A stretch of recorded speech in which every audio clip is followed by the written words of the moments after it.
मेरा नाम हनुमंत है। मैं एक शराबी हूँ। हाय हनुमंत। ईश्वर। हाय हाय भाऊ, हाय भाऊ, हाय एवरीवन। ईश्वर की कृपा, मेरे स्पॉन्सर का मार्गदर्शन, literature, big book, fellowship, meeting और आप भाइयों का साथ, आप सबकी बदौलत मैं शराब के पहले जहरीले घूंट से दूर हूँ। और एक एक आनंदी दिन कैसे जाए मेरी लाइफ में, आनंदी जीवन का कैसे अनुभव ले सकूं, इसका मैं पूरा प्रयत्न कर रहा हूँ और भगवान भी मुझे साथ दे रहे हैं। और एक एक दिन आनंदी करके निकल रहा है लाइफ में। मेरे शराबीपन का कालावधि तकरीबन 17-18 साल का रहा। मैं 2004 में पहली बार मैंने शराब को हाथ लगाया था। दोस्तों के साथ बाहर गया था। रिजल्ट लगा था हमारा डीएड का, और दोस्तों के साथ गया था बाहर। और उन्होंने वहां पे ऑफर किया कि बियर पीते हैं, बियर बहुत अच्छी रहती है। और मैंने पहली बार मेरे हाथ में वो बियर आई, और वो एक किक मिली मुझे और बहुत अच्छा लगा। उससे पहले मैं जिस फैमिली से आता हूँ, मेरे फैमिली में ऐसी कोई हिस्ट्री नहीं है कि कोई शराब पी है। मेरे पिताजी धार्मिक थे, मेरे दादाजी धार्मिक थे, माताजी धार्मिक, सब धार्मिक है। मेरे घर में कोई नॉनवेज भी खाते नहीं थे पहले।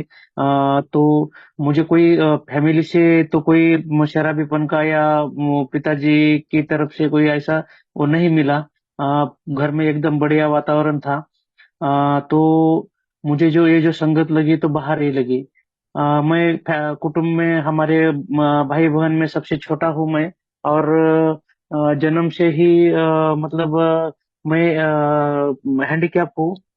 एक पैर से मुझे पोलियो हुआ था। तो सब लोग मुझे थोड़ा सा सहानुभूति से देखते थे। इसकी वजह से मैं जिद्दी भी हो गया था थोड़ा। जो कुछ मुझे चाहिए था वो मिलता था, मुझे पिताजी देते थे। ला कर देते थे, माता जी ला कर देते थे। मैंने कुछ किया तो भी मुझे कोई बोलते नहीं थे। इसकी वजह से मैं थोड़ा सा ये हो गया, मतलब जिद्दी टाइप का लड़का हो गया। और मुझे लगता था कि मैं जो कुछ भी करता हूँ वो सही ही करता हूँ और सही ही होता है। ये अवगुण मेरे लाइफ में शुरुआत के दिनों से ही आगे चलता गया। और फिर उस अवगुण का या कैरेक्टर डिफेक्ट का मेरे लाइफ में मतलब शराबीपन में अ, उसका उसकी वजह से मेरा शराबीपन भी बढ़ गया, ऐसा मुझे अब लगता है। जब दोस्तों के साथ मैंने 2004 में पहली बार शराब लिया, तो उसके बाद कभी कभार जो पैसे मिलते थे उस पैसे से शराब पीना। और शिक्षण खत्म हो जाने के बाद 2006 में मैं सर्विस में लगा, उधर विजय भाऊ के ही गांव के नजदीक में था मैं उधर। सर्विस में लगभग 14.5 साल उधर मैंने सर्विस की है। और वहाँ का वातावरण, वहाँ के मेरे पीने वाले दोस्त, मेरे स्टाफ में एक दो लोग थे वो पीते थे, और उसके साथ मेरी बनती भी थी। अच्छा लगता था उनके साथ बैठना उठना पीना, क्योंकि वो पीने के बाद मुझे जो किक मिलती थी उससे मैं, मेरे मन में जो कुछ बातें हैं वो बातें मैं बोल पाता था। ऐसे मैं किसी को बोलने के लिए घबराता था, या मन ही मन मेरे बात वो रहा करती थी। लेकिन पीने के बाद मैं मन की पूरी बात निकालता था, तो मुझे लगा यार बहुत अच्छा मुझे टूल मिला। जो मैं बचपन से कुछ बातें छुपा के रखता था, अब ये इस शराब एक ऐसी टूल है मेरे लिए, कि मैं शराब पीने के बाद किसी को बोलता हूँ। और ये एक ऐसी धारणा हुई कि शराब की नशे में किसी को भी कुछ बोलो, वो मन पर नहीं लेते या उसका राग नहीं पकड़ते, ऐसा मुझे लगा। लेकिन वो सब मेरा भ्रम था। उसकी वजह से मेरे आगे चलकर सारे रिश्ते टूटे थे। और उसके बाद मेरी शादी हो गई। शादी के बाद पत्नी को पता नहीं था कि मैं पीता हूँ करके। और मेरे 2007-8 में मेरी पत्नी को भी पता चला कि मैं ड्रिंकर हूँ। और नॉर्मल ड्रिंकर नहीं हूँ, मैं हेवी ड्रिंकर हूँ, उसको पता चला। क्योंकि शराब पीकर आना, उसको गाली देना, चिल्लाना घर में, और कुछ बोला तो उसको मारना। मैंने कई बार उसको शराब के नशे में मारा भी है। वो बहुत अच्छे घर से है, लेकिन उसने किसी को भी नहीं बताया। उसके माताजी पिताजी को नहीं बताया। वो भाई बहनों में वो अकेली बहन है। वो 5 भाई में वो उसके 2 भाई और 3 उसके चाचा के लड़के हैं। वो किसी किसी को उसने नहीं बताया कि मैं उसके साथ ऐसा जुल्म करता हूँ करके। और उसने नहीं बताया, इसलिए मेरी हिम्मत और बढ़ती चली गई। मैं शराब पीता था। और दिन निकलते जा रहे थे। मुझे पहली लड़की हुई, फिर 2011 में दूसरी लड़की हुई, और फिर मैं भगवान को कोसने लगा, क्या भगवान तूने मुझे पहली लड़की दी, दूसरी लड़की दी। ऐसा मन ही मन कुछ भी विचार आते थे, भगवान है ही नहीं, भगवान अगर होते तो सबका भला करते। इतने सारे ये हो रहा है, ये हो रहा है, पूरे मतलब दुनिया में क्या हो रहा है उसका सब दोष भगवान को देना। और जो कुछ भी दुनिया में हो रहा है उसको सिर्फ मैं खुद ही टेंशन लेना। इस कंडीशन में रहता था। किसी मतलब हीरो का अगर डिवोर्स हो गया तो तो मैं मुझे लगता था कि यार इसके साथ गलत हो गया, इसके साथ ऐसा हो गया। तो उस वजह से भी मैं शराब पीता था। मुझे सिर्फ ना शराब पीने के लिए कारण ही चाहिए थे, और कुछ नहीं चाहिए था। और ऐसा करते करते दिन निकलते जा रहे थे, मेरा शराबीपन बढ़ता जा रहा था। मेरे पत्नी ने उसके माताजी या पिताजी को नहीं बताया, क्योंकि मैं उसको डांटता था, अगर तूने किसी को बताया तो मैं तुझे छोड़ दूंगा, ये कर दूंगा। उसको लगता था कि ये आज सुधरेंगे कल सुधरेंगे, ऐसा लगता था। उधर मैं जहाँ पे रहता था उधर भंडारे में, भंडारा डिस्ट्रिक्ट में मैं सर्विस पे था पहले। वहाँ पे वो शराब छोड़ने के लिए कुछ ये दिए जाते हैं, मतलब औषध वगैरह दी जाती है उधर। मैंने वो औषध भी ली थी, वो औषध से शराब नहीं छूटी थी। वो वो एक वहाँ पे एक धर्म है, उस धर्म के अंदर कई लोग इन्वॉल्व होते हैं, और उसकी उसमें जाकर शराब छूटती है। मुझे वहाँ के लोगों ने ऑफर भी किया था, आप आओ।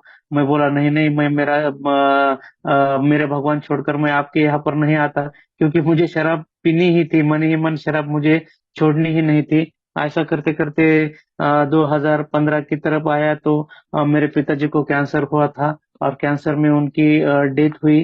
कैंसर का निदान बहुत लेट लगा था उनका, वो पैनक्रियाज और किडनी का कैंसर था। तो डॉक्टर ने बताया था कि उनकी मौत होने वाली है। अप्रैल नवंबर महीने में उनका निधन लगा था, और डॉक्टर ने बोला था कि मार्च अप्रैल आते आते उनकी मौत निश्चित है। तो हमारे टीचर सोसाइटी के वहाँ पे इलेक्शन थे, और वहाँ के जो हमारे टीचर लोग हैं वो मुझे बोलते थे कि ये दारू का टेंडर आप रखो, पार्टी होती है, पार्टी में किस किस को पिलाना है, क्या करना है आप देखो। मुझे इतना अच्छा लगता था कि यार मैं कितना बड़ा आदमी हूँ, मुझे ये सब करने के लिए देते हैं, पूरा दारू का अरेंजमेंट करने के लिए देते हैं, ऐसा मुझे वहां पे लगता था। लेकिन आज पीछे मुड़कर जब मैं देखता हूँ तो मेरी कीमत वहां पे कौड़ी की भी नहीं थी। सिर्फ वो लोग मुझे वेटर की तरह ही देखते थे, या बार में जो छोटा मोटा मैनेजर होता है कि वो नियोजन करने वाला, उसके बराबर भी मेरी वहां पे औकात नहीं थी। आज मुझे पता चलता है वेटर के बराबर का ही मुझे वो दर्जा था। लेकिन मैं आध्यात्मिक तौर पर इतना गिर चुका था कि मुझे सच झूठ और वास्तविकता इसमें कुछ फर्क ही नहीं समझता था। और मई महीने में चुनाव थे, तो मुझे लगता था कि यार मेरे पिताजी आज नहीं तो कल मरने वाले हैं, तो अगर जल्दी मरेंगे तो मैं वहां पर चुनाव के लिए जाऊंगा, मुझे सब नियोजन करना है, ये करना है, उसको जिता कर लाना है। देखो मैं मेरे अंदर कितने स्वार्थीपन या सेल्फिश पना था। मैं जिस पिताजी के बगैर नहीं रहता था, या उनको बोले बगैर मेरा एक दिन नहीं जाता था। मेरे लाइफ में मतलब मैं सबसे पहले पिताजी को ही मानता था। उनकी डेथ हो जाए इसके लिए मैं एक एक दिन गिन रहा था, किसके लिए, सिर्फ शराब के लिए। क्योंकि मैं जहाँ पर पिताजी के साथ था उनके कैंसर के टाइम में, वहां पर मैं शराब नहीं पी सकता था। इतना मैं आध्यात्मिक तौर पर गिर चुका था, मेरे में विचार करने की कोई भी क्षमता नहीं बची थी। और ऐसे ही दिन निकलते जा रहे थे, पिताजी की मौत हो गई। फिर मैं उधर गया, वहां पर मुझे ज्यादा फिर शराब का वो व्यसन लगा। और 2018 में मेरे ट्रांसफर हो गई दूसरे स्कूल में, और वहां पर भी स्टाफ था, स्टाफ में कुछ लोग पीते थे शराब। उनके साथ बैठकर पार्टियां करना, और वो भी लोग पार्टी करने के लिए मुझे भेजते थे आगे अरेंजमेंट करने के लिए। वहां पर भी मुझे लगता था कि मुझे ही मान दिया जा रहा है। लेकिन वहां पर भी हेल्पर का और हेल्पर के साथ साथ मतलब वेटर का काम ही मुझे मिलता था, और उसमें मैं खुश मानता था। शराब पीना, टीचिंग नहीं करना, बच्चों को नहीं पढ़ाना, जितने जितने बुरे काम थे सब मेरे हाथ से हो रहे थे। कोई भी अच्छा काम मेरे हाथ से नहीं हो रहा था। और खुद को मैं तब भी शराबी नहीं मान रहा था। 2020 में जब कोरोना आया, तो कोरोना के समय मेरे शराबीपन और बढ़ती गई। उससे पहले एक दिन मैं इतनी शराब पिया था। 2019 के 30 तारीख को मैंने इतनी शराब पी थी। और शराब के नशे में मैं पूरे रोड के ऊपर ऐसे झिकझक टाइप में टू व्हीलर चला रहा था। और मन ही मन सोच रहा था कि अगर मैं गिरूंगा तो हॉस्पिटल में भर्ती हो जाएगा तो मेरी शराब छूटेगी। इतना नीचा दर्जा का मेरा विचार था। लेकिन भगवान ने वहां पर भी मुझे बचाया। फिर 2020 में कोरोना आने के बाद मुझे लगा अब शराब छूटेगी। इस बार बार सब बंद हुए थे, लेकिन वहां पर भी मेरी शराब नहीं छूटी। मतलब वहां पर भी मेरे शराबीपन और तेजी से बढ़ता गया। जहां जहां भी शराब उस वक्त शुरू रहती थी वहां से ब्लैक में जाकर शराब लेना और शराब पीना, बस यही काम मैं करता था। और घर में स्टॉक रखा करता था। बाद में जो मेरे पत्नी के पास मैं पैसे देता था वो मेरे लड़की के इसके पोस्ट ऑफिस में भरने के लिए। और फिर वो भी देना मैंने बंद कर दिया था कोरोना के टाइम में। और उस पैसे की भी शराब पीता था। और मुझे उस वक्त कोई ये नहीं दिख रहा था, मतलब कोई आगे का कोई राह या आगे का मार्ग कोई मिल नहीं रहा था।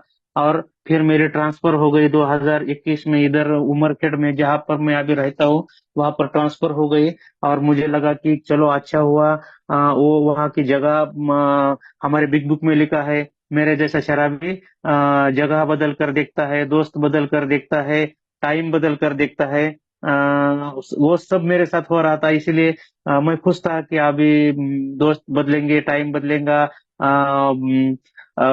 ठिकान बदलेंगे तो मेरी शराब छूटेगी। लेकिन वैसा कुछ नहीं हुआ। यहाँ आकर 90 दिन में, 8 दिन के बाद 90 दिन ही मेरे हाथ में शराब आ गई।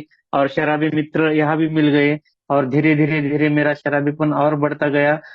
2022 में एक बार मैं ब्लैक आउट होके उधर ही रास्ते के साइड में बैठा था।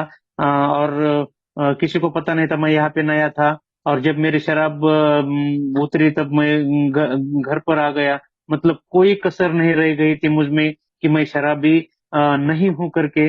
और दूसरों को पार्टियां देना, अगर किसी ने अच्छा बोला तो उसको निप पाजना, मतलब दारू पाजना, क्वार्टर पाजना, ये सब मेरे से हो रहे थे। मेरे स्कूल में भी जो हमारे वो कमेटी में रहते हैं उनके साथ भी जो कोई पीने वाला है उसके संगत में करता था और उनको पिलाता था। मुझे लगता था कि स्कूल में वो मुझे कुछ बोले ना, मेरे हाथ से अगर काम भी अच्छा नहीं हो तो। ये सब मैं करने की कोशिश कर रहा था। सब बुरे काम मेरे से हो रहे थे, लेकिन अच्छा काम नहीं हो रहा था। घर में टाइम नहीं देना, पत्नी को टाइम नहीं देना, बच्चे को टाइम नहीं देना। और उसी उसी दौरान एक दिन मुझे मैसेज मिला ये का, एक डॉक्टर है उनके थ्रू मुझे मैसेज मिला। उससे पहले 2021 के 31 को मैंने 3-4 दिन इतनी पी थी और मन में सोचा था कि 1 जनवरी से मैं अभी शराब छोड़ूंगा। और 4-5 दिन इतनी पी, खाना नहीं खाया, कुछ नहीं खाया। 31 को ब्लैकआउट हो गया था। 1 तारीख को स्कूल में भी नहीं गया। जो मैं जो हनुमंत 1 तारीख से दारू छोड़ने वाला था, वो मैंने संकल्प किया था। तो 1 जनवरी 2022 को सबसे पहले वाइन शॉपी के लाइन में मैं ही खड़ा था, सुबह 9, 9:30 बजे। और वो शटर खुलने का इंतजार कर रहा था। मतलब कोई संकल्प का वो कुछ नहीं। जो मैंने वादे किए थे पत्नी के साथ, खुद के साथ, बच्चे के साथ, सब वो वादे ऐसे ही मैंने धुड़का दिए। और बस शराब पीने के लिए मैं वहां पे चला गया। तो मेरे से बन नहीं रहा था, शराब छोड़ने की पूरी कोशिश कर रहा था। कई बार मैंने भगवान की कसमें खा ली, शपथ खा ली। और मुझे मैसेज मिला डॉक्टर के थ्रू। वो मैंने फिटनेस के लिए उनको फोन किया था और उन्होंने बोले कि पहले शराब छोड़ो, आपको फिटनेस मिलेगी। मैं बोला छोड़ने की तो कोशिश कर रहा हूँ, छूट नहीं रही है। और उन्होंने मुझे एक लिंक भेजी मराठी की। सुबह 6:30 बजे मीटिंग होती है, मैंने वो मीटिंग ज्वाइन की। लेकिन समझ कुछ नहीं आ रहा था। बिग बुक की पढ़ाई हो रही थी और हर कोई बोल रहा था कि मैं एक शराबी हूँ। और सुबह से शराब नहीं पी। मुझे ऐसा लगता था कि इन लोगों ने सुबह से शराब नहीं पी मतलब वो कल शराब पिए, आज सुबह से नहीं पिए। ऐसा मेरे जैसा बेवड़ा निगेटिव विचार, वहां पर भी निगेटिव विचार किए, दो चार मीटिंग किया और मैं सिर्फ वहां से वापस आ गया। लेकिन उस दौरान मेरे नंबर कई ग्रुप में ऐड हो चुके थे और ग्रुप के ऊपर लिंक आ रही थी। और उसी दौरान मेरी पत्नी प्रेग्नेंट थी। और वो मतलब कोई विचार नहीं, आध्यात्मिक विचार नहीं, दो ही बच्चे रखने हैं वो कोई मन में नहीं। मतलब लाइफ में क्या हो रहा है पता ही नहीं, जैसे अस्त व्यस्त था, पूरी तरह हर क्षेत्र में अस्त व्यस्त था। और उसको हॉस्पिटल में लेके जाना था। हॉस्पिटल में लेके गया और डॉक्टर ने बताया कि आपके मतलब जो पेट के अंदर जो बेबी है उसका वेट कम है। आप एक काम करो, कल से कल ही वो अच्छे डॉक्टर को दिखाओ, नहीं तो आगे चलकर अच्छा नहीं होगा। तो मैं बोला ठीक है, कल जाकर दिखाते हैं। और फिर पत्नी को बोला कि दूसरे दिन तो तैयार हो, तैयार रहे, मैं अभी एक शादी है, शादी में जाकर आता हूँ। मतलब देखो, मेरी पत्नी से बढ़कर वो शादी थी क्या मेरे में? अभी ऐसा लगता है क्योंकि मेरे विचार पूरी तरह से गिर चुके थे और मैं पूरी तरह से वो आध्यात्मिक दृष्टि गिरा हुआ आदमी बन चुका था। कोई विचार नहीं थे, सिर्फ जीने के लिए जीना था मेरा। और उसी दौरान तो उस शादी में मैंने इतनी शराब पी, रात को ब्लैकआउट कंडीशन में मुझे घर दूसरों ने ला कर रखा। मेरी पत्नी रो रही थी, इतना ही मुझे याद है। और उस दिन मैं जो बोलता था कि शराबी वो होते हैं जो चलते वक्त या दारू के नशे में पैंट में पेशाब करते हैं, वो शराबी होते हैं। वो ही मेरे साथ हुआ। जो कभी मैंने 17 साल में इतनी शराब पी लेकिन पेशाब नहीं किया। ये में आकर जब मैंने टैली किया था, मैं शराबी नहीं। भगवान ने वो भी मुझे करवा के दिखाया कि तू शराबी है लेकिन मान नहीं रहा है, देख। मैंने उस दिन मतलब पैंट में ही पेशाब किया। और दूसरे दिन पत्नी ने मुझे हॉस्पिटल में एडमिट किया। 8 महीने की वो प्रेग्नेंट थी। देखो मेरे विचार कैसे गिर चुके थे पूरी तरह से। और फिर उस दौरान उसी ही दिन उसके दूसरे दिन मैंने पिंक सिटी का वो ग्रुप था। हमारे इधर एक विकास भाई करके थे, वो भी नए थे।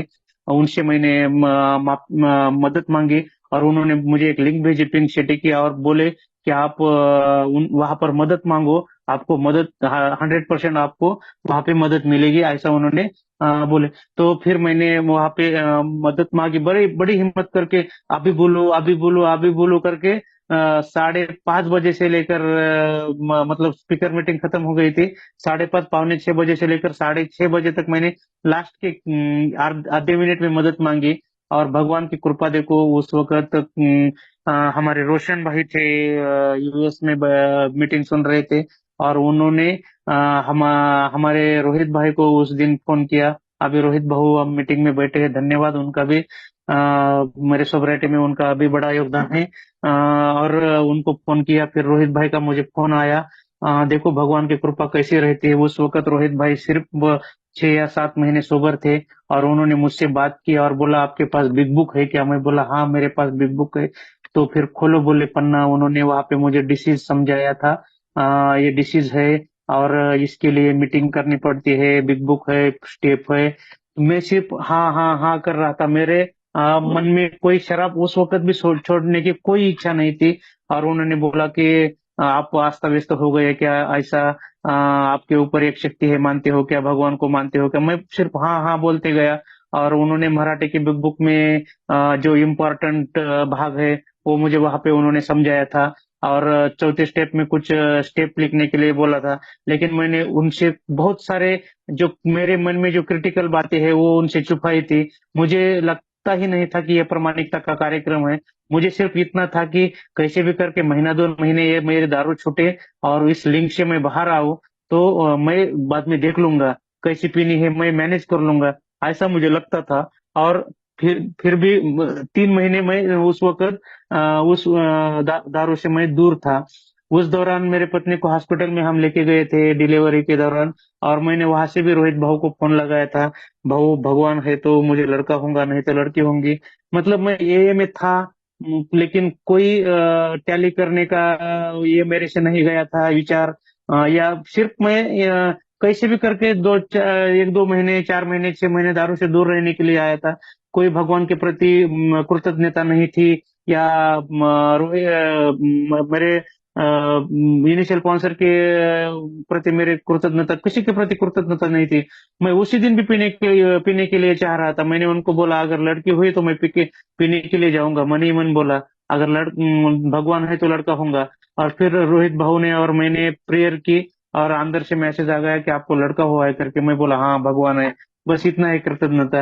मतलब भगवान ने मुझे सब कुछ दिया, अच्छा नौकरी दी, लड़की दी, लड़का दिया, अच्छी पत्नी दी, सब कुछ दिया भगवान ने मुझे। लेकिन मैं भगवान के प्रति खुन्नस थी, कोई भगवान के प्रति कोई कृतज्ञता नहीं थी, कोई आदर नहीं था। बस करने के लिए पूजा करना और दिखाने के लिए भगवान है ऐसा बोलना, यही मेरे में था। और फिर उसके बाद एक आध महीने में मैं फिर स्लिप हो गया। और स्लिप होने के एक 8-10 दिन बाद मैंने रोहित भाऊ को बताया कि मैं स्लिप हुआ हूँ करके। और उसको वहाँ उनको वहां पे बताया तो झूठ झूठ टाइप बताया कि मैं ऐसा स्लिप हुआ, वैसा स्लिप हुआ। कोई ईमानदारी की कोई भावना नहीं थी मन में। फिर मैं इन आउट चल रहा था। उस वक्त मैं सुधीर भाई से बात करता था, विजय भाऊ से बात करता था। लेकिन जब मैं स्लिप हो गया तो मतलब बोलने की मतलब हिम्मत भी नहीं हो रही थी, डर भी लगता था। और ये के प्रति इतना मैं आदर भाव नहीं था उस वक्त। और सिर्फ पीने के लिए देखता था। फिर 8 दिन दूर रहना, 15 दिन दूर रहना, फिर पीना, ऐसा ऐसा ही चल रहा था। और उस दिन एक बार मैं 30 दिन शराब से दूर था। और धीरे धीरे धीरे करके दिन निकलते जा रहे थे, मेरा शराबीपन बढ़ता जा रहा था। और एक बार मैंने शराब पीकर किसी से झगड़ा किया। झगड़ा करने के बाद उसके और मेरे बीच ये हो गया, बाचाबाची हो गई। फिर ये में आ गया, फिर मैं आउट हो गया। कोशिश करता था आने की, प्रामाणिक कोशिश करता था, प्रामाणिक छोड़ने की इच्छा थी, लेकिन साथ नहीं मिल रहा था। और यहाँ आकर मैं टैली करने लगा था कि 8-15 दिन छुट्टी तो मैं टैली करने लगता था कि कोई बोलता था कि मेरी ये गई, नौकरी गई, एक्सीडेंट हो गया, मेरी बीवी चल के छोड़ के चली गई। मैं तो बोलता था मेरा एक्सीडेंट नहीं हो गया। लेकिन उसके बाद मेरा एक्सीडेंट भी मतलब मैं गिर कर पड़ा और मेरा पैर फ्रैक्चर हो गया। अभी अभी भी मैं ठीक तरह से नहीं बैठ पाता। जिस जिस पैर को पोलियो हुआ है वही पैर मेरा फ्रैक्चर हुआ है। तो ये सब हुआ था। उस दौरान मेरी संदीप भाऊ से बात मतलब फोन पे ही मुलाकात हो गई थी। और मैंने मन लगाकर उनके साथ मीटिंग की थी। लगभग 50-55 दिन उनके साथ मैंने मीटिंग की थी। क्योंकि जो पुराने जो मेरे दोस्त थे एए में, उनको मैं धोखा दिया था उनको। फिर उनके पास जाने के लिए मुझे डर लगता था, तो मैं नए नए दोस्त ढूंढता था। तो मुझे संदीप भाऊ ने बहुत सहारा दिया उस दौरान। और मैं 50-55 दिन वहां पे सोबर था। और एक दोस्त ने मुझे खाने के लिए बुलाया, वहां पर ड्रिंक चल रही थी। उन्होंने कोई मना नहीं किया था कि पियो पियो करके, ऐसा बोले नहीं थे उन्होंने। बोले भी नहीं थे और मना भी नहीं किया था। मेरे में अंदर पीने की वो लालसा थी, तो मैंने उस दिन शराब पी। और फिर रिलैप्स हो गया। रिलैप्स होने के बाद 15 दिन बहुत शराब पी। मैंने रोहित भाऊ को भी बताया। और मैं वापस आने का कोई मेरा इरादा नहीं था। लेकिन संदीप भाऊ हर दिन मेरा फॉलो ले रहे थे। भाई क्या हुआ, हनुमान भाऊ क्या हुआ, क्या हुआ, आपने कोई प्रॉब्लम है क्या? तो मैंने बोला कि हाँ मैं स्लिप हो गया हूँ। तो उन्होंने बोले कोई बात नहीं, आते रहो। मैं भी स्लिप हो गया हूँ। उसके बाद आया हूँ, अभी मुझे भी 2.5 साल 3 साल कंप्लीट होने वाले हैं। ऐसा उन्होंने बोला। तो एक थोड़ा सा आधार मिल गया। और फिर आने की कोशिश की। और कोशिश करने के बाद भी 4-5 दिन और पीता रह गया।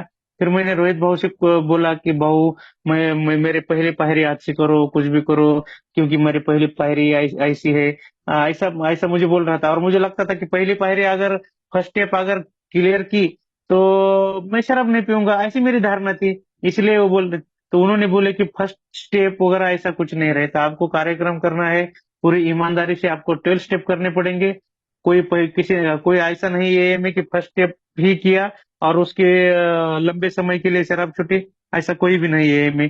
तो मैं बोला क्या करूं? तो बोले मेरी तरफ से तो मैं कोशिश कर रहा हूँ, आपकी तरफ से ही कोई प्रॉब्लम है अगर आपको ऐसा लगता है कि मेरे से बेटर कोई है, तो आप ढूंढो, ओल्ड टाइमर का मदद ले लो। मैं तो मेरी तरफ से कर रहा हूँ। रोहित भाऊ ने उनकी तरफ से बहुत कुछ किया मेरे लिए। उनको समय दिया, मेरे को बिग बुक के बारे में बताया था। बहुत किया उन्होंने मेरे लिए। लेकिन मैं ही कहाँ पर भी कमजोर पड़ रहा था। और उसी दौरान मैं डरा डरा भी था। और उसी दौरान मैंने पायनर टू ग्रुप में हमारे संदीप भाई और उनकी टीम जो ग्रुप चलाती है, तो उस ग्रुप में मैंने एक अभी जो मेरे स्पॉन्सर है अनिल के सर, प्रयास ग्रुप चंडीगढ़ मोहाली, तो उनकी एक शेयरिंग सुनी थी। तो उनकी डर की शेयरिंग थी, डर से कैसा सामना किया जाए। और मैं बहुत डरा डरा रहता था उस दौरान।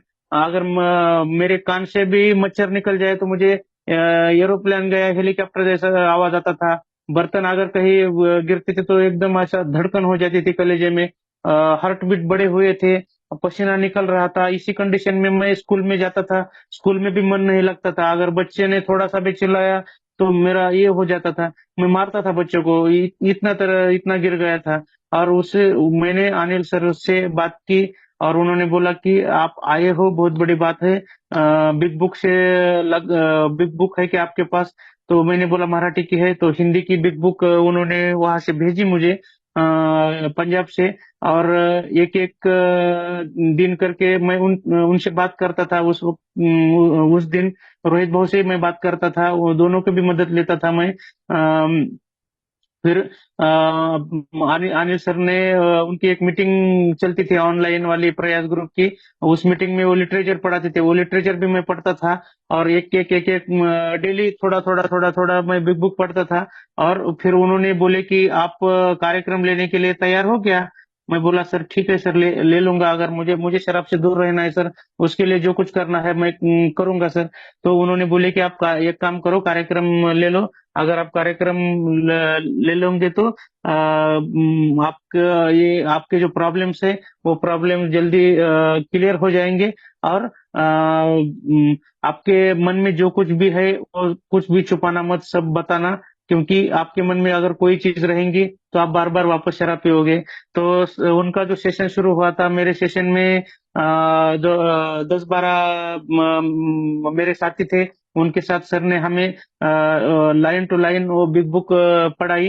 बिग बुक का महत्व भी तो शुरुआत में बताया, डिसीज क्या है वो बताया, डॉक्टर की राय बताई। और फिर बिल की स्टोरी से लाइन टू लाइन उन्होंने पढ़ाया। और शराबीपन के बारे में भी समझाया। और बिग बुक के प्रति लगाव कैसा रखना चाहिए वो बताया। और करने में भी मजा आ रहा था, और अच्छा लग रहा था कि ये प्रामाणिकता के बारे में पता चल रहा था। और एक उत्सुकता बढ़ रही थी। और फिर स्टेप करवा के लिए मेरे स्पॉन्सर ने मुझसे सबसे पहले फर्स्ट स्टेप में मेरा जीवन जो अस्त व्यस्त हो गया था वो सब मेरे सामने ही था। और मैं शराब से तो परेशान ही था, इसीलिए ये मैं आ गया था।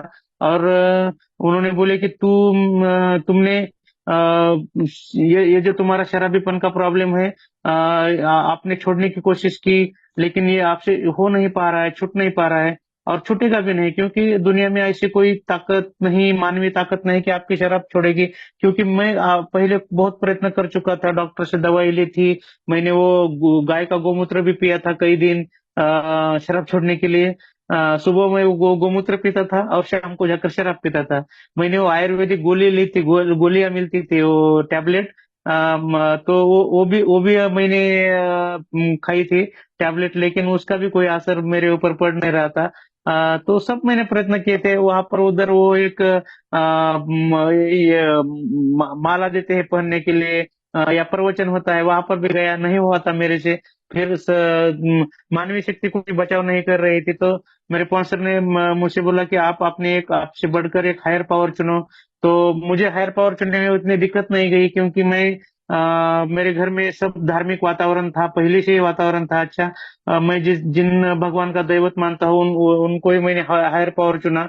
और फिर उन्होंने बोले कि आपकी इच्छा और आपका जीवन जो है, आपने आपको भगवान के भगवान के ऊपर छोड़ना है। और भगवान जो आपको इच्छा दिखाएंगे, उस इच्छा के ऊपर आपको चलना है। तो मैंने इस स्टेप के लिए बहुत वर्क किया, उस वक्त थोड़ा कम किया। लेकिन जब मेरा पूरा स्टेप खत्म हो गई, उसके बाद मैं प्रॉब्लम में थोड़ा सा चल रहा था। मेरी इच्छा क्या है और भगवान की इच्छा क्या है, ये मुझे समझ नहीं आ रहा था। उस दौरान मैंने क्रिस्टोफर भाई से बहुत बात की थी इस थर्ड स्टेप में। रोशन भाई है, नरेश भाई है अमरावती के, उनसे ही मैंने बात की थी। तो मेरी इच्छा तो बहुत कुछ है, लेकिन भगवान की इच्छा वो नहीं ना। जैसे मेरे इच्छे के ऊपर तो मैंने सब कुछ किया था। मैंने पत्नी को छोड़ने की पूरी कोशिश की थी, मेरी जॉब मेरे हाथ में न रहे, ये छोड़ने को, ये करने की कोशिश की थी। मेरी तो इच्छा ये थी कि मैं बार बार शराब पीता रहूं। मेरी इच्छा ये थी कि मैं कई बुरे काम करूं। यही मेरी इच्छा थी और यही मैं करते आ रहा था, यही मेरी सोच थी। लेकिन भगवान की सोच क्या है कि तू अच्छी तरह से तेरा जॉब कर, कोई स्वार्थीपना मन में रख, अहंकारी चीज वृत्ति छोड़ दे, या सेल्फ पिटी में मत जा, या डर में मत रहे, दूसरों की मदद कर, किसी के काम में और बच्चों को अच्छी तरह से पढ़ाया जाए, मेरे पत्नी के साथ अच्छा रहे, कुटुंब में अच्छा रहे, समाज के लिए कुछ काम आ। ये सब भगवान की इच्छा थी। इसमें कंफ्यूजन चल रहा था। लेकिन आप सब भाइयों की मदद से मैंने जिन जिन से मदद मांगी, उनसे वो काम उन्होंने मुझे बहुत अच्छी तरह से बताया। और अब मेरी इच्छा क्या है और भगवान की इच्छा क्या है, जब मुझे समझ नहीं आता, तो मेरे पास्टर ने बताया कि अगर भगवान या कोई कंडीशन में मैं फंस गया हूँ, या कोई प्रॉब्लम मुझे सॉल्व नहीं हो रहा है, मेरी इच्छा क्या है, भगवान की इच्छा क्या है, ये समझने में, तो अगर यहाँ पर भगवान होते तो क्या करते। तो ये भगवान की इच्छा है। तो अभी थोड़ा सा परिस्थिति हाथाड़ने में या परिस्थिति से बाहर निकलने में मदद मिलती है। और फोर्थ स्टेप पर जब मैं आया, तो सर ने बताया कि ये देखो, आप आपको आपकी ईमानदारी तक ही यहाँ पर कसौटी है, कोई भी बात आप मत मत छुपाओ। क्योंकि मैंने पहले गलती की थी। मैंने पहली बार जब वो लिखे थे कॉलम, तो जो जो प्रॉब्लम्स थे वो प्रॉब्लम्स नहीं लिखे थे मैंने। सबसे पहले तो मैं मेरी पत्नी से बहुत ज्यादा ये नफरत करता था, तो वो मैंने नहीं लिखा था। और उसका कारण भी यही था, शराब का। क्योंकि मुझे ऐसा लगता था कि जबरदस्ती से शादी हुई है वगैरह वगैरह, ऐसा कुछ भी मन में मेरे विचार आते आए थे। हालांकि वैसा कुछ नहीं था, लेकिन मेरे मन में ही वो भ्रम बैठा था। तो मैंने सच सच बताया उनको, सर को, कि सर ऐसा ऐसा है, और मुझे थोड़ा सा पत्नी के ऊपर ही मेरी नाराजगी नाराजगी है। तो सर ने बोले कि किसी के भी ऊपर नाराजगी हो तो तू पूरे कॉलम लिख। मैंने पूरे कॉलम वो लिखे। और फिर डर की भी इन्वेंटरी लिखी, मुझे किस चीज से डर लगता है। फिर मैंने आर्थिक इन्वेंटरी लिखी, मैंने सेक्स की इन्वेंटरी लिखी, सेक्स में मेरे जो समस्या है, जो है और थी, वो भी लिखे।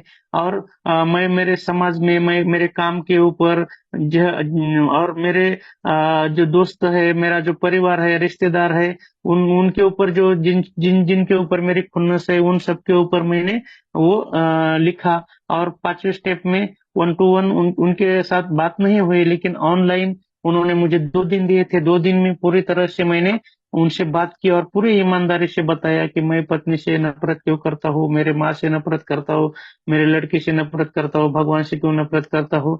और मैं वो हर एक जन से नफरत करता था, लेकिन खुद को ही मैं अच्छा मानता था। और इतना होने के बाद भी मुझे लगता था कि मैं स्वार्थी नहीं हूँ, मैं एक अहंकारी नहीं हूँ, मैं समाज के लिए बहुत मदद करता हूँ, ऐसा मुझे लगता था। लेकिन जब उन्होंने मुझे बताया कि तेरी गलती क्या है, मेरी गलती तो मैंने जो लिखी थी और उनके साथ बोली, और उसके बाद जो कैरेक्टर डिफेक्ट सामने आए, सबसे पहला मेरा स्वार्थीपन बहुत जगह पे आया, मेरा अहंकार आया। और उसके बाद मेरे भीति डर बहुत जगह पे आया, मैं डरता था। और डर की वजह से मेरे बहुत सारे प्रॉब्लम्स खड़े होते थे, बहुत सारे समस्या मेरे डर की वजह से सामने आ जाते थे। और गॉसिपिंग बहुत बड़ा प्रॉब्लम था, वो सामने आया। सेल्फ हिटी थी, ज्यादा खाना, लालचपन वगैरह, ऐसे बहुत सारे जो कैरेक्टर डिफेक्ट्स है वो सामने आए। और फिर उन्होंने बोले कि ये आपके कैरेक्टर डिफेक्ट है, और इसके ऊपर आपको लाइफ टाइम आपको काम करना है। अगर इसके ऊपर आपने काम नहीं किया, तो आपकी चौथी इन्वेंटरी आपको बार बार करनी पड़ेगी, लाइफ में बार बार आएंगी, अभी भी करनी है लाइफ में बार बार। और इसके ऊपर काम नहीं किया, तो सिर्फ कॉलम के आदमी बदलेंगे, तेरी इन्वेंट्री कभी खत्म नहीं होने वाली है चौथे स्टेप की। तो मैं तब से लेकर आज तक उसके ऊपर काम करते आ रहा हूँ, करता रहूंगा और आगे भी करने वाला हूँ मैं। क्योंकि स्वार्थीपन जो है, मैं कई जगह पे मेरा पहले स्वार्थीपन था। किसी किसी को कुछ न मिले, मुझे ही मिले। अगर मैं खाली शराब पीने बैठा तो मुझे लगता था कि उसको बूंद कम जाए लेकिन मेरे को ज्यादा आए, ऐसा मुझे लगता था। अभी जो स्वार्थीपन है वो धीरे धीरे धीरे कम हो रहा है। जाने वाला तो नहीं, पूरा लाइफ टाइम उसके ऊपर मुझे काम करना पड़ेगा। अहंकार है, डर है, क्योंकि ये कैरेक्टर डिफेक्ट मुझ में रहने वाले है, वो शुरुआत से ही है। जाएंगे कभी नहीं, मुझे एक एक दिन के आधार पर उससे दूर रहना है मुझे। और मैं रहने की पूरी कोशिश करता हूँ अभी। जैसे समझो मैं किसी मार्केट में गया और नजरअंदाज से किसके पैसे मेरे को ज्यादा आए तो मैं वापस कर देता हूँ। इन कारण मुझे जो काम आता है उसके लिए मैं अहंकार उतना नहीं रखता मन में। मुझे ही आता है ऐसा करके, पहले मेरा वैसा था। मैं अभी मेरे डर पूरी तरह से तो नहीं चले गए, लेकिन जो मैं बिना वजह डरता था, जैसे मैं गॉसिपिंग करता था और जिसकी गॉसिप की वो सामने आया तो मैं डरता था, वो तो डर चले गए पूरी तरह से, क्योंकि मैं किसी के साथ गॉसिप नहीं करता था। क्योंकि घुमा फिरा के उधर ही मैं आता था। कौन सी भी चीज में अभी वो चीज नहीं करता। लेकिन जो बड़े बड़े डर है, उसमें भी बहुत सारे वो डर चले गए। जैसे अभी लगता था अटैक आएगा, ऐसा होगा, वो लगता था, तो वो धीरे धीरे वो कम हो रहे हैं। और जो डर थे, वो डर का जो कारण थे, उस कारण तक पहुंचने की एक ताकत अब मिल रही है मुझे। उसके बॉटम तक जाने की मुझे ताकत मिल रही है। और फिर सर ने बताया कि आपको ये डिफेक्ट जाने के लिए भगवान से प्रेयर करनी पड़ेगी। और भगवान से प्रेयर करके एक एक दिन के आधार पर ये डिफेक्ट आपको निकालना है। और उसके बाद मैंने जिन जिन लोगों को हानि पहुंचाई थी, जिन जिन लोगों को मैंने चोट पहुंचाई थी, जिन लोगों को मैंने नुकसान किया था, अपमान किया था, उनकी लिस्ट बनाई। और लिस्ट बनाकर मैंने वो तख्ते लिखे कि किसको अभी माफी मांगनी है, बाद में माफी मांगनी है, कभी नहीं माफी मांगनी है, तख्ते किए। और मैंने बहुत सारे लोगों से माफी मांगी, भगवान से माफी मांगी। मैंने ये सब मास्टर से पूछ कर ही किया। उनको बता के जाता था मैं आज पत्नी की माफी मांगने वाला हूँ, ससुर की माफी मांगने वाला हूँ, साले की माफी मांगने वाला हूँ। तो पहले भगवान की माफी मांगी, फिर पत्नी की मांगी। पत्नी ने मुझे माफ कर दिया कि बोले ठीक है, जो हुआ हुआ, वो तो अभी वापस नहीं आ सकता। मैं मेरी तरफ से आपको माफ करती हूँ, आप इसी तरह से रहा करो अच्छी तरह से। तो मुझे भी बहुत अच्छा लगा। लड़की से मैंने माफी मांगी, जिन लड़की को मैंने घर में वेटर की तरह रखा था। मतलब वेटर की तरह, मतलब जब मैं घर में दारू पीता था तो उनको बोलता था कि ये लाओ, चखना लाओ, ये गिलास धो दो, ऐसे काम काम मैं उनसे कर लेता था। जो कि एक, अब मुझे बताने में कोई ये नहीं, क्योंकि मैं उस वक्त आध्यात्मिक तरह से मैं पूरी पूरी तरह से गिर चुका था। तो उस टाइम, उस दौरान मेरे से ये सब गलती हुई है। उसके लिए मैंने माफी मांगी। ससुर जी से माफी मांगी मैंने, सास से माफी मांगी, माता जी से माफी मांगी, को मेरे पिताजी से कागज पर लिखकर माफी मांगी मैंने। और एक आदमी से मैं माफी मांगने गया था तो उसने बोला कि मैं तुझे माफ नहीं करूंगा, तेरे को देखूंगा। तो मैंने उस दौरान विजय भाव से बात की थी, संदीप भाव से बात की, रोहित भाव से बात की। डर लगता था उससे, अभी भी लगता है, लेकिन फेस करने की हिम्मत है अब। डर डर डर के डरता नहीं, डर डर के भागता नहीं, दुब के नहीं बैठता कहाँ पे। फेस करने की हिम्मत है, भगवान ने दी है मुझे। वाद विवाद नहीं करना है, लेकिन मैं फेस करूं, इतनी ताकत तो भगवान ने मुझे इस दौरान दी है। और उस इस ताकत का मैं सही तरह से सदुपयोग करूंगा। किसी को चोट नहीं पहुंचाऊंगा, वाद विवाद नहीं करूंगा। सिर्फ मेरे तरफ से जो हो सकता है वो साइलेंट ही उसको फेस करूंगा। ये ताकत भगवान ने दी है। और मैं हमेशा डेली मैं 10 स्टेप करता हूँ। 10 स्टेप लिखकर मैं स्पॉन्सर को डेली भेजता हूँ। मैं आज नाराज था क्या, मैंने किसी को हानि पहुंचाई क्या, मैंने कोई अनैसर्गिक कृत्य किए क्या आज, कोई आर्थिक प्रॉब्लम या आर्थिक बजट के ऊपर कुछ किया क्या, या मैंने रिश्वत ली क्या। रिश्वत का तो कोई सब विषय भी नहीं है, मैं जिस प्रोफेशन में काम करता हूँ वहां पे। लेकिन कभी कभी क्या होता है, जैसे मैं सामान खरीदने के लिए जाता हूँ और गलती से कुछ ज्यादा आता है मेरी तरफ से, अगर वो मैंने वापस नहीं किया तो रिश्वत लिए बराबर ही है वो। ये वो मैंने किया क्या, आज मीटिंग की क्या, घर में रिश्ते कैसे थे, आज का दिन कैसा गया, कुछ मैंने समाज के लिए अच्छा किया क्या, एआई के लिए कुछ अच्छा किया क्या, मैंने किसी को आज मैसेज दिया क्या, या किसी को मीटिंग में लाया क्या, या मैं किसी के काम आया क्या, या दूसरों का मन दुखाया क्या। ये सब मैं लिखता हूँ, और ये लिखने से फायदा ये होता है, उस उस दिन का उस दिन ही हो जाता है। कोई प्रॉब्लम्स लेकर बेड पर नहीं जाना पड़ता या सोना नहीं पड़ता, क्योंकि उनको कौंसलर को लिख कर भेजा तो उनका रिप्लाई आता है। और उसका जो माफी मांगनी है तो अगले दिन माफी मांगूंगा, अगर किसी को माफ करना है तो उसी दिन माफ करता हूँ। और अच्छा लगता है। कोई मन में सवाल नहीं रहते, किसी के ऊपर खुन्नस नहीं रहती उसके कारण। और 11th स्टेप में मैं प्रार्थना करता हूँ, सिर्फ अभी ध्यान शुरू नहीं किया है मैंने। प्रार्थना डेली भगवान से सेरेनिटी प्रेयर करता हूँ, भगवान की प्रार्थना करता हूँ, और भगवान से ही मांगता हूँ कि भगवान आपकी इच्छा क्या है, ये इच्छा जानने के लिए मुझे अच्छा रास्ता सुझाओ, या मुझे मदद करो। आपकी आपकी सोच क्या है, आपके विचार क्या है, आपकी इच्छा क्या है, ये और मुझे पॉजिटिव इच्छा दिखाओ या अच्छा मार्ग दिखाओ। ये भगवान से बोलता हूँ। और 12th स्टेप में मैं 2-3 आदमी को मैंने अभी तक मैसेज दिया है। अभी हमारे मीटिंग रूम में ही एक हमारे मेंबर बैठे हैं, रणवीर पी करके पंजाब भाऊ है हमारे। उनको मैंने मैसेज दिया था। एक खुशी की बात है कि अभी कल ही पंजाब भाऊ को 9 महीने कंप्लीट हो जाएंगे। उनको भी मैं बधाई दूंगा। और आप इधर हमारे उमरखेड़ में पहले फिजिकल मीटिंग नहीं थी। अब हम 3 बांधव है। वैसे तो 4 है, एक कभी आते हैं कभी आते नहीं। तो हम 3 बांधव रेगुलर आते हैं। और हफ्ते में हम कभी 2 बार कभी 3 बार मीटिंग लगाते हैं। और सिर्फ भगवान की ही कृपा से वो मीटिंग चल रही है। और इस मीटिंग का यही श्रेय है कि मैं सोबर रह पाया। और हमारे पंजाब भाऊ भी अभी 9 महीने सोबर है। और एक एक दिन करके सोबर रहने में बहुत मदद हो रही है मीटिंग से। मेरे सोबराइटी में आप सबका योगदान है। मैं विजय भाव से बात करता रहता हूँ बीच बीच में। पहले मैं सुधीर भाव से बात करता था, लेकिन बीच में मेरी हिम्मत नहीं हो रही थी, क्योंकि मैं रिलैप्स होकर बाहर गया था तो क्या बोलेंगे ऐसा लगता था, बात नहीं हो पा रही थी। लेकिन आगे से बात करूंगा। आप सब भाइयों का योगदान है, रोहित भाऊ है, उनसे ही बात होती रहती है, संदीप भाऊ से बात होती रहती है, हमारे कलकत्ता वाले सिद्धू भाऊ है उनसे, सिद्धार्थ भाई उनसे बात होती रहती है। प्रयास ग्रुप के बहुत सारे मेंबर है, गुरप्रीत भाई है, गुरजीत भाई है, उन सबसे बात होती रहती है, विकास भाऊ है हमारे। और बहुत अच्छा लगता है कि भारत भर से सब दोस्त है, मेंबर है, जिनको मेरे सोसाइटी में उनका बहुत बड़ा योगदान है। मेरे परमेश्वर का और मेरे स्पॉन्सर का तो योगदान वही उसमें बहुत ज्यादा, और मेरे परिवार का भी बहुत योगदान है, जिन्होंने मुझे मदद की मेरे सोसाइटी में, मेरे इतने कष्ट उठाकर भी उन्होंने मुझे साथ दे रहे हैं।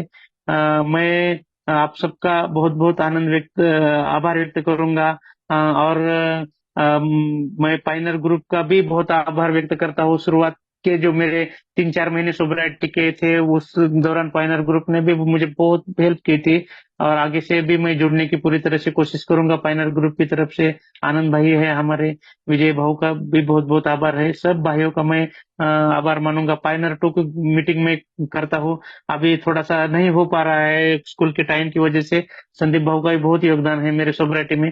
आप सब भाइयों की वजह से ही मैं ये कर पा रहा हूँ। आपने मुझे बोलने का चांस दिया, इसके लिए मैं आभारी हूँ। ये सब मेरे अनुभव थे। जो अच्छे लगे वो आप रख लो, और जो अच्छे नहीं लगे वो मीटिंग रूम में छोड़ दो। यही मैं आपसे प्रार्थना करता हूँ। और मुझे बोलने का चांस दिया, इनवाइट किया बोलने के लिए, इसके लिए मैं पाइनर ग्रुप का और विजय भाऊ का बहुत आभारी हूँ। धन्यवाद विजय भाऊ, थैंक यू वेरी मच।